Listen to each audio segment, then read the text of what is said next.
কেউ মারা গেলে চোখে পানি আসা জায়েজ আছে, কেউ মারা গেলে অন্তর ব্যথিত হওয়া ঠিক আছে। 3 নাম্বার, কেউ মারা গেলে শোকাহত হওয়া ঠিক আছে। 4 নাম্বার, কেউ মারা গেলে এমন কথা বলা যাবে না যেই কথায় আল্লাহ অসন্তুষ্ট হয়, এটা ঠিক নেই। তাহলে চোখে পানি ঠিক আছে, অন্তর ব্যথিত হবে ঠিক আছে, শোকাহত ঠিক আছে।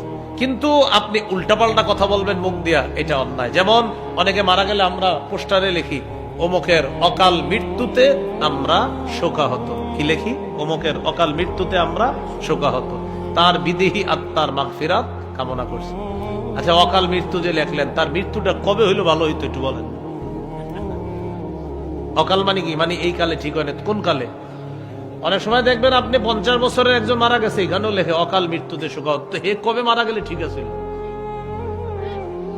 তাহলে আজকে থেকে আমরা কোনোদিনও অকাল মৃত্যু বলবো না, ঠিক আছে না ইনশাল্লাহ? অকাল মৃত্যু বলে কিছু নাই, যার মৃত্যু যখন নির্ধারিত তখনই তার মৃত্যু হবে। অকাল মৃত্যু এই জাতীয় কথা আমরা মুখ দিয়ে বলবো না। আজকে থেকে আমাদের আকীদা বিশ্বাস, যার হায়াত যতদিন তার মৃত্যু হবে সেদিন, অকাল মৃত্যু বলে কিছু নাই।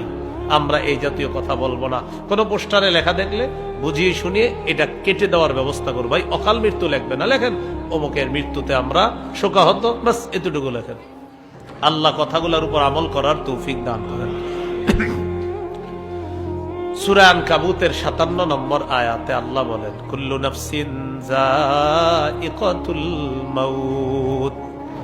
আল্লাহ তাআলা বলেন, প্রত্যেকটা নফস মৃত্যুর স্বাদ গ্রহণ করবে, প্রত্যেকটা আত্মা মৃত্যুর স্বাদ গ্রহণ করবে।